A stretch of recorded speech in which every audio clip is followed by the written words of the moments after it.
Conservative, Charlie Kirk Bible read, and Bob Rant.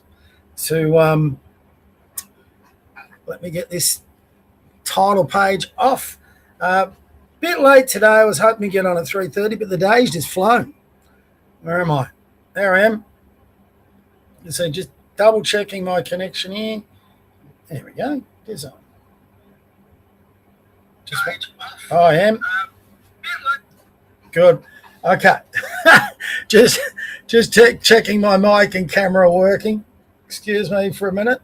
But welcome to the Eureka Conservative for another day. Beautiful day in Melbourne. These are the days you want. I'll show you what it is. It's 25 degrees outside. Feels that way. Feels more like a spring day than a summer's day.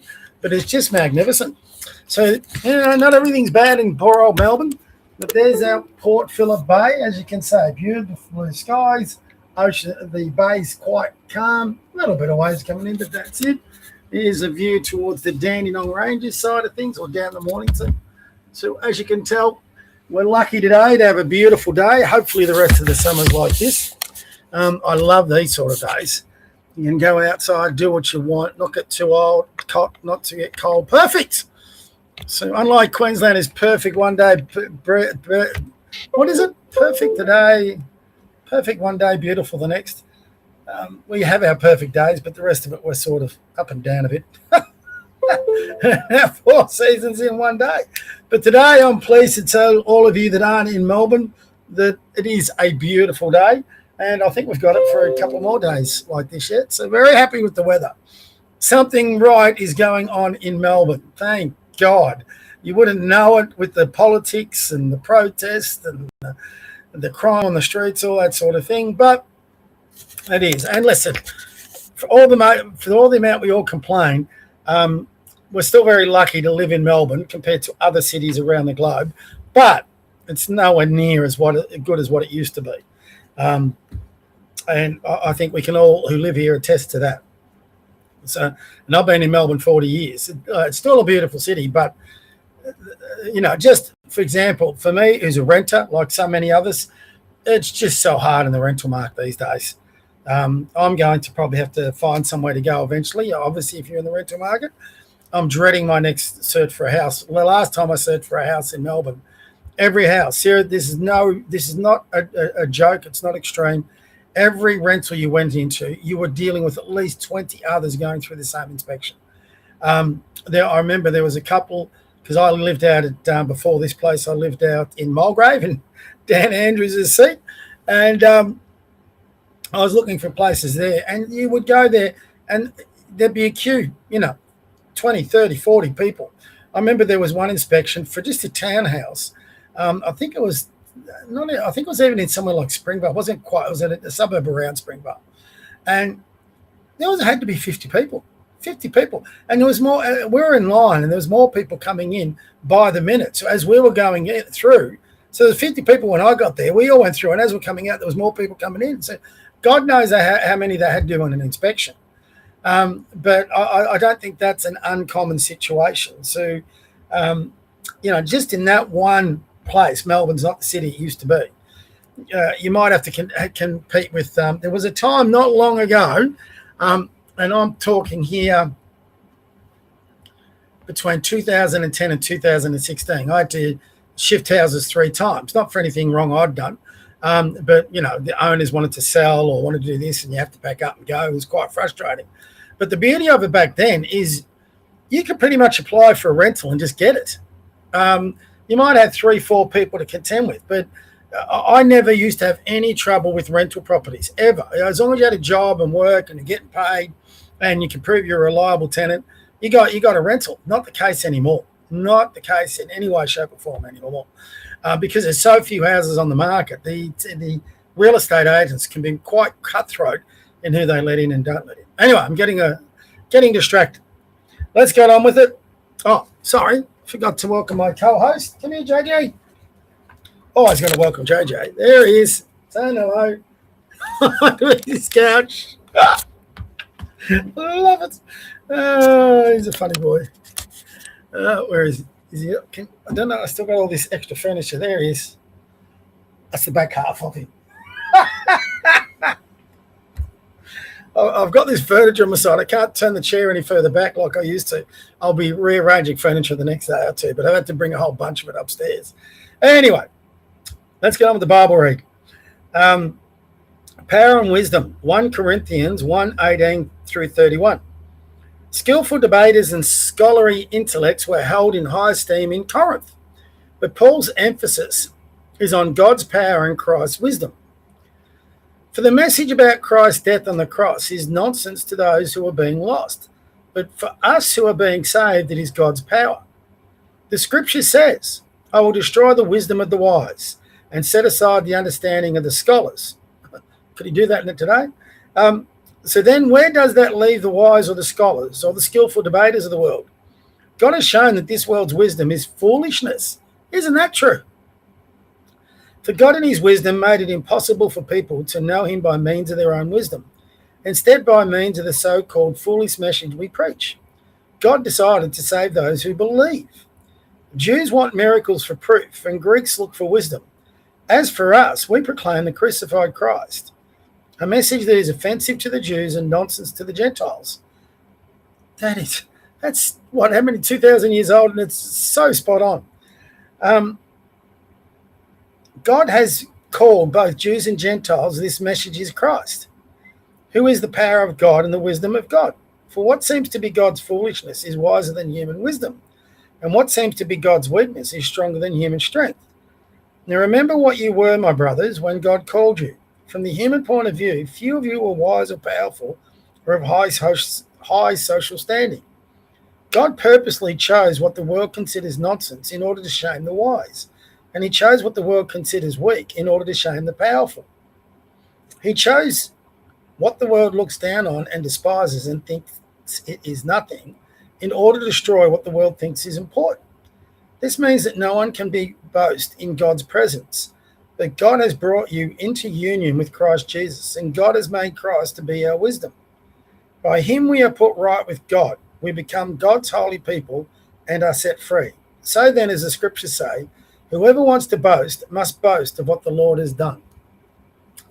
That's pretty powerful. And doesn't it apply? Sorry, that applies right now. I mean, that... Now remember what you... I'm just going to read that again. Remember what you were, my brothers, when God called you. From the human point of view, few of you were wise or powerful or of high social standing. Doesn't that apply to us right now, us voters, politically in Australia?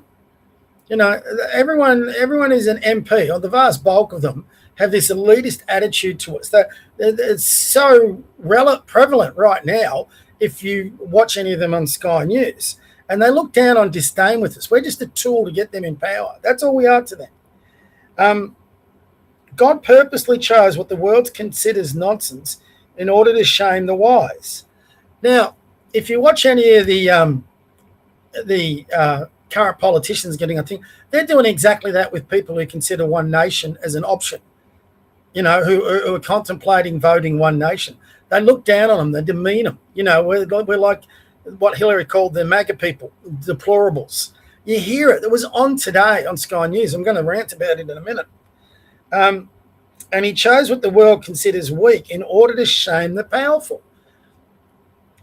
In many ways, isn't that what's happening through One Nation now? That is really quite incredible that I'm reading this with what I'm about to rant about.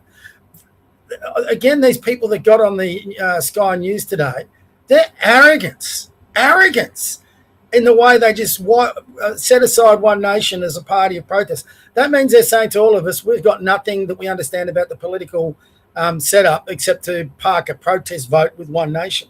That is condescending. That's insulting to all of us who are now contemplating voting One Nation. He chose what the world looks down on and despises.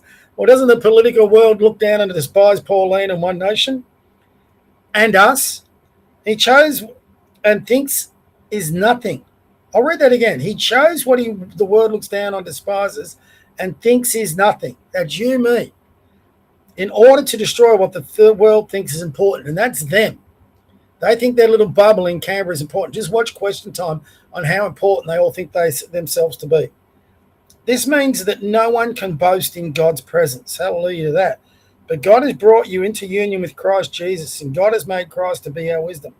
By him we are put right with God. We become God's holy people and are set free. So then, as the scriptures say, whoever wants to boast must boast of what the Lord has done. God, that's powerful. That's powerful across the globe. If you take some time to think about that, that is really powerful. And, I'll show you it again, title of the book every day. It's not like I plan or pick out what passage I read. I just read that day. And that's about to segue right into my rant.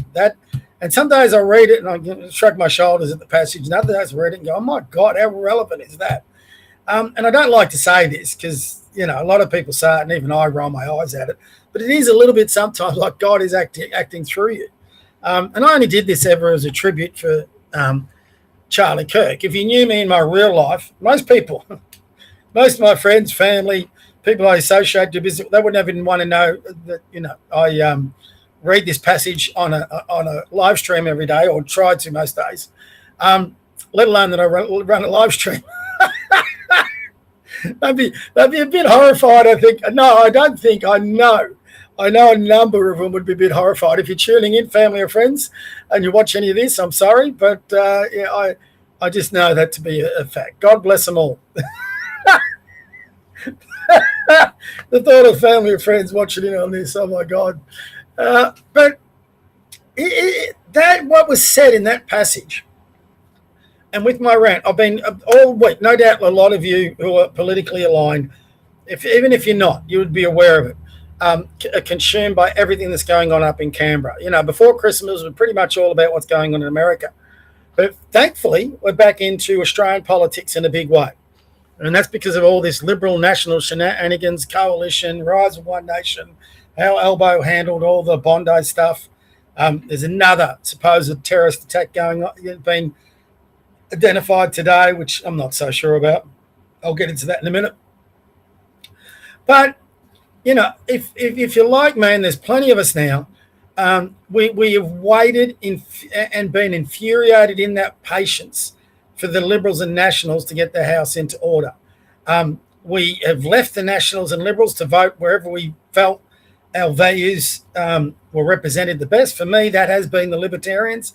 I've had my doubts with One Nation, but with this rise in their vote and the way things are going, it's just got me to the point, well, if not now, when? I've always been waiting for one of those minor parties to come out of the shadows and start challenging the major parties, and we've got that.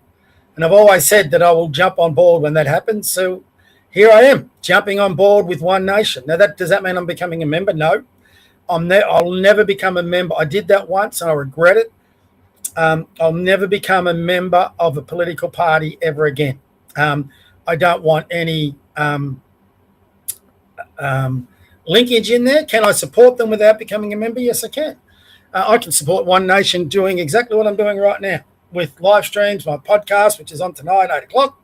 So I always look right. I don't know why I always look right. It's so infuriating. Or am I looking left? I'm looking left. To look straight, I've got to look straight. And it's so off-putting. I don't know if there's a way around that. If any of you run a podcast, probably get me. If you see me looking to my left all the time, I'm sorry. I'm looking straight at the center of the screen right now, and it's got me looking I look ridiculous. Anyway, but that's not the first time someone said I've looked ridiculous, so who cares? Anyway, I digress. So, there's been a Congo. Zoe McKenzie this morning was on, and her arrogance about One Nation. So Pauline came out last night, Pauline Hanson, and she's come out now, and she said she was prepared, which I think is fantastic. I don't think she needs to say this, but she said she would be prepared to go into a coalition with the Nationals and Liberals to get rid of this ALP government and to get a Conservative government back in power. Hallelujah! Yes! No, I love hearing that. I hope One Nation wins that many seats. They're the majority party. I hope they can have a prime minister. I do hope there's a number of good Liberals that survive and can help them in that effort in their first term of government. But even if they were a minor party and they got to get some ministry, it's good, because that means they're going to influence policy, impact to a Conservative pathway. That is a great thing for Australia. Whether they win government whether they win government alone, whether they win government in a coalition of the major partner, or whether they win government via a coalition and the minor partner. Any one of those situations is brilliant for the country. And I had one moron today on X. I won't highlight him. There's some that get up my skin. This guy he's entirely stupid, entirely ignorant. And I just simply made the point. A lot of people are saying it's not feasible for one nation to win government. All I said, well, if the Albo government keeps governing the way it has for the last 6 to 12 months, who's to say? That's another 2 years before the next election. If they keep governing like this and the polls keep rising, what are people going across to One Nation for? They're sick of the moderates inside the Liberal Nationals. They're screaming for them to come more to the right, the centre right, not the far right, and take up more conservative-based policy, on immigration, on energy, on the economy, on bigger government, on freedoms and liberties, all that. One Nation has policies addressing that. Now, I know a number of you will get out and say, well, so are the Libertarians and so is Jared Rennick's party. Well, guess what? They're still in the gates. The One Nation horse is bolted. It's in the straight. It's running for the lead right now. So until they get out of the gates, those other minor parties are irrelevant. And if they ever get out of the gates and they've got policies I can support and they can challenge the major parties, great. I'll jump on them as well, because that's all I want. How we get there, I'm not really that fussed about as long as we get there. And at the moment, One Nation is the horse we can all jump on board on. And it's got them so petrified. You've now got the Nationals, the Liberals, and the ALP gunning for One Nation. And it's just the tired old lines. They're coming out there. They're a protest vote. They're a one policy party. No, they're not. Just get on their website and look it all up. They've got far more than one policies. That's a low IQ dig. That's like it said in that passage. They look down upon us as though we're stupid, as though we're not up to their level. Yes, we are. I'll give a hint to the politicians, and I'm writing to them just to gloat. In the next week, I was going to write to them to try and say, well, this is the way you can save your party, but I've given up on that because ever since I had an episode a few weeks ago on the Eureka Conservative podcast, the weekly one I do tonight on Tuesday nights, now Thursday nights. And we just had a bit of fun with how you would save the Liberal Party. Well, since then, the moderates have convinced me it can't be saved. And even John Howard. John Howard's one of the best prime ministers I've had in my lifetime. And I voted for John Howard every single time. And I don't regret any single one of those votes. There was things he got wrong. Every prime minister gets things wrong, but the most of the stuff he got right. And he certainly had immigration totally contained. He had our economy firing, and we weren't a divided country. We were totally united. It wasn't like it is today. And like I said, back then, it was easy to get around. Did they put the framework in that would make it harder? I'm not so sure on that. I'll leave that economic debate to others. But all I know is it didn't get hard to find a rental in this country until immigration started to rise. So up until pre-COVID, wasn't too hard. From COVID onwards, it's been nearly impossible. So especially if you're like me, an older person on a single wage, and I run my own business, so I don't have a pay slip. They've got all these little boxes they tick at real estate agents. I've actually discovered when I go to these, I've actually got to try and get in contact with an owner. It's nigh impossible as a single person who runs their own business if you're not turning over like legitimate dollars that can enable you to pay like 6 months in front to get a rental. It's just very difficult. So you have to be quite innovative or get to talk to the owner of the property directly, which is what I've done here. So again, I'm digressing. So anyway, they've had, because of the rise in One Nation, they've now got, especially the Liberals and Nationals, they've now got one MP after the other coming on, and they're trying to, it's actually amusing. They're trying to do what that passage in the Bible said. They're trying to paint One Nation, and anybody that would vote to them as being politically ignorant, politically incompetent, politically low IQ. They're telling you you're voting for a party that has one policy, which is based on immigration and racism. They're telling you you're voting for a party as a protest vote. No, we're voting for that party because we're sick of you guys. It's that simple. And One Nation reflects our values more than the Liberal Party used to. It doesn't anymore. It hasn't for 15 years. And we've given up waiting on it. And when you jumped into bed, and this is what none of these bloody Liberal and National, well, the National do, but this is what none of the Liberal politicians will own up to, is the day you jumped into bed with Albo and his arseholes to put through that hate speech laws was the day you lost us all. We stopped listening. That was it. We'd given you chance after chance after chance after chance of coming back to your former fold, but you don't want to do it. And since then, you still can't recognise that simple bloody fact and come out and apologise for it and address it. God bless that MP who said, the LNP MP who said, well, I'm happy to come back as a coalition only if you guys commit to repealing those laws, which they won't. So he'll be the first one off to join One Nation. They're not going to repeal those laws because to repeal those laws, they're going to have to admit they were wrong.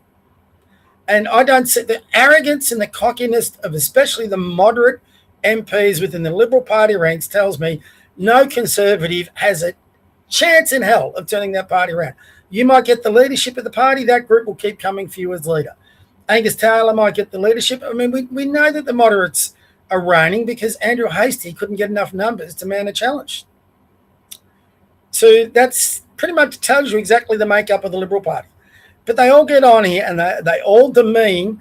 If you're like me and you're a Conservative person now who've left the Liberal Party and are backing One Nation, they're telling you you're a fool, that you're low IQ, that you have no idea, that this is only a protest vote. They have the arrogance to think we will go back there. If One Nation wasn't there tomorrow, I'm still not going back to the Liberals. The only way I would go to support any member of the Liberal Party is if I was living, and there's only one person probably right at the moment, is in South Australia, I would vote to back Alex Antic. That's it. I don't think I'd even back Andrew Hastie anymore. Though I'd have a second look, if I'm being honest. Jacinta Price, maybe. There would be a couple, but not many. And the arrogance, they think we're just going to walk back in. The only way I could consider anything, if that party splits and the Conservatives go one way and the moderate goes the other. That's it. I was watching Kemi, I hope I pronounce this right, Kemi Badenoch, I think that's the way I pronounce it. She's the leader of the Conservative Party in England. And they've got, they're going to really cop it in the next election. I don't think there's any way of avoiding it. And rightly so, for the same reasons that the Liberals are copying it now. But there's a big difference. So she's competing against Reform and Nigel Farage, who I don't trust as far as I could kick him. There is a protest vote. If Nigel Farage gets in, here's my prediction, he'll last a term. UK is in a mess. And because of the sins of past leaders of the Conservative Party, their version of the Liberals have done, it's a pity that Kemi Badenoch, I hope I'm pronouncing that right, will not get a chance of becoming PM. Every time I've listened to that lady, she has been so impressive, so impressive. Yesterday, she tore Keir Starmer apart. And you can see her backbench in the Conservative, her party, I should say, her front bench and the backbenchers are right behind her. They're unified behind her. So I hope they've got a long-term plan on recovery because I think behind her they've got a chance. And if you haven't seen her in action, get on YouTube and have a look at some of her speeches in their parliament and then compare that to Susan Lane. It's chalk and cheese. I can actually, in England, see a pathway back. And I'm into politics pretty much all over the place, whether it's America, UK, here, even in France and other places. Marie Le Pen. Come on, Marie. But in England, I can actually see a pathway back for the Conservatives behind Kemi Badenoch. I hope they keep her in charge. And I find it disappointing that there's a few Conservatives jumping across in Reform. If you look into Reform over there in England, and I'm digressing again, what did Trump call this when you had a name for it during the last election when you go to one and then you come back? I've got to find out what that means. But there's a number of things Nigel Farage has done and the way he's attacked Tommy Robinson, it gives me reason to pause. Tommy Robinson, whatever you think of him, He's one of the few UK individuals who's come out to support the British youth girls who've been raped in a systematic fashion by Pakistani immigrants. It's just disgusting what's going on over there. And Nigel Farage chooses to attack Tommy Robinson instead of the people Tommy Robinson is attacking. He's like Piers Morgan. I would not trust Nigel Farage as far as I can kick him. And the fact that he's recruiting a bunch of the moderate conservatives, people who backed all the restrictions and the vaccines in the Conservative government, he's recruiting a couple of them into his ranks. It just screams at me, don't trust this bastard. But I think they're that desperate for change in England that they will vote for him. They'll vote for him overwhelmingly.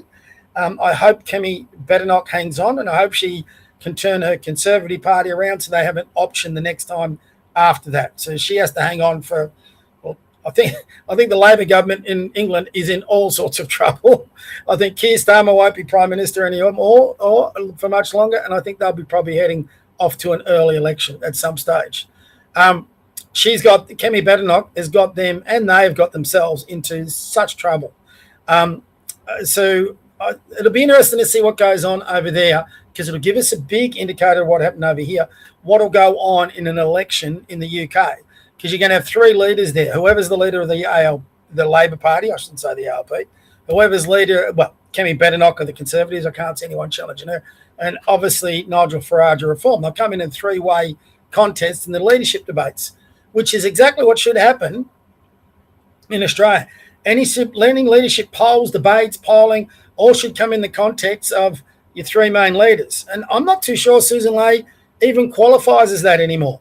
But you'd have Albo, let's be generous, you'd have Albo, Pauline Hanson, and Susan Ley in that leadership debate. So at the moment, Susan Ley is just a standing joke. And if the Liberals do not get rid of her, they deserve everything that's coming. The only hope the Liberals have is to get rid of her as soon as possible. I don't see that happening. I think she's got the numbers. I think the moderates have got her back, and I think the Conservatives, if they want to call them that, are too spooked to have a go. So apparently the theory behind it all was Angus Taylor was going to hold off until the rates rises went up, and Labor were copped it. Well, Labor aren't copping it because the Liberals are taking away all the flack. So that was a stupid strategy.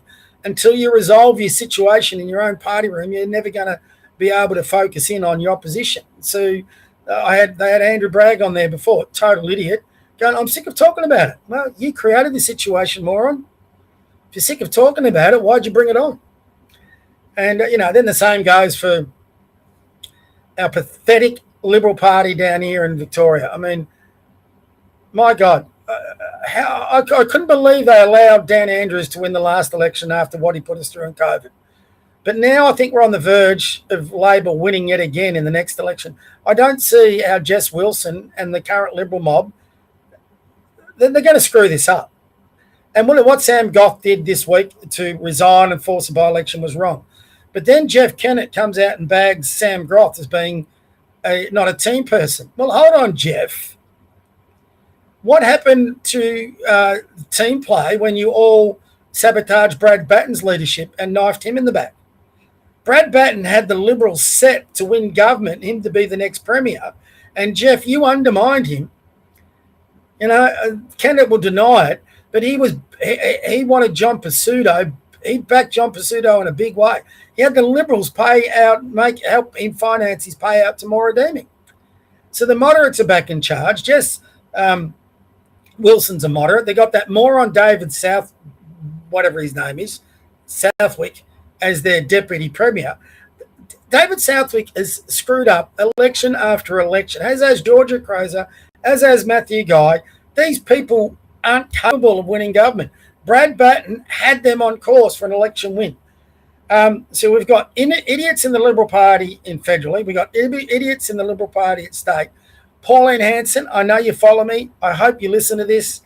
Please, please, please recruit someone who can lead One Nation in Victoria. Someone who's got a personality, a profile, someone who can attract media attention, someone who can speak well. We need One Nation to get its claws into Victoria. And I'll go as far to say this. Everyone bags Victoria. You can't win federally if you don't win Victoria. That's just fact. Same would be a bit New South Wales. So if One Nation ever has got claims to government, you've got to start placing more importance in Victoria. And I've got no doubt if you've got a presence here, because at the moment you don't, if you've got a presence in Victoria, that somebody who would work the party, build the party for, say, not this year, you won't get it done this year, but for the start this year and be ready for the state election, not this one, but the next one, then you're a chance of getting some seats at least and having some influence. You would get some influence in the upper house in Victoria, but you've got to have a presence. There is no presence here. So if you did it, I reckon because of your federal vote, you would increase the thing here and you can get your clause. We're screaming out for it down here. The Liberals are lost. They're just a minor version of the Labor Party, and the ALP know it.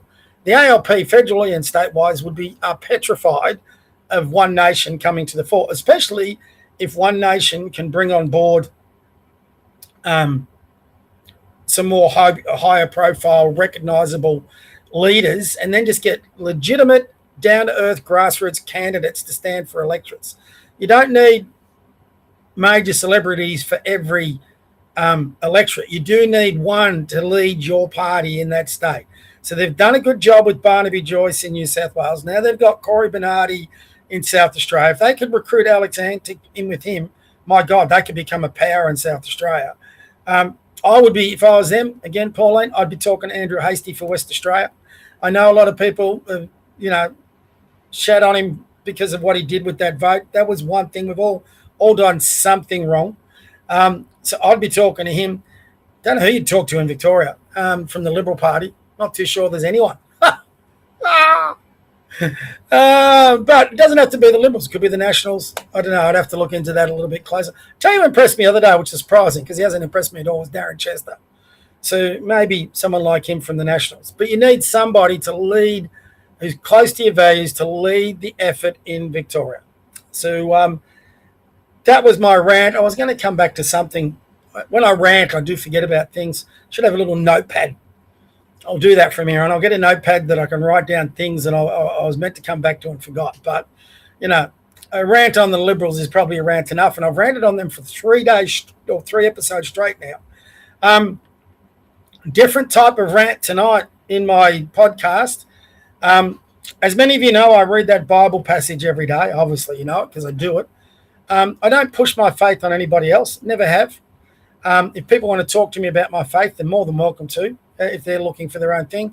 But what I have gotten totally sick of as a Catholic is Protestants and evangelists who want to keep attacking my faith. I have family that are born again Christians. I have good friends that aren't Catholics, that are either atheists or Anglicans or other faiths. I've got no issue with that. They can live their life. That's fine. I've got friends that are Jewish. They can live theirs. I don't attack their faith. I'm not too sure why the Catholic faith is such a target. And everyone brings up, the pedophilia priest. Well, that's a long time ago now, and they were arseholes and they're going to hell. Or at least I think they are.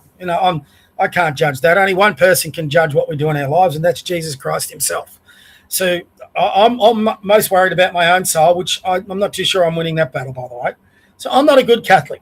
I'm a poor Catholic, but I hate it when people come and attack my faith. Just like I stand up for the Jewish community when people attack their faith.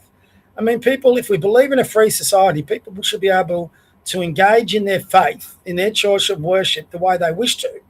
As long as it's not, there's one condition on that. As long as your faith is not encouraging hate or harm to other people for their faith. Simple. So I think you all know which faith I'm talking about there. And, if there was and also the Islamic faith, if there was a more moderate version of the Islamic faith, I'd be all for that. But is there?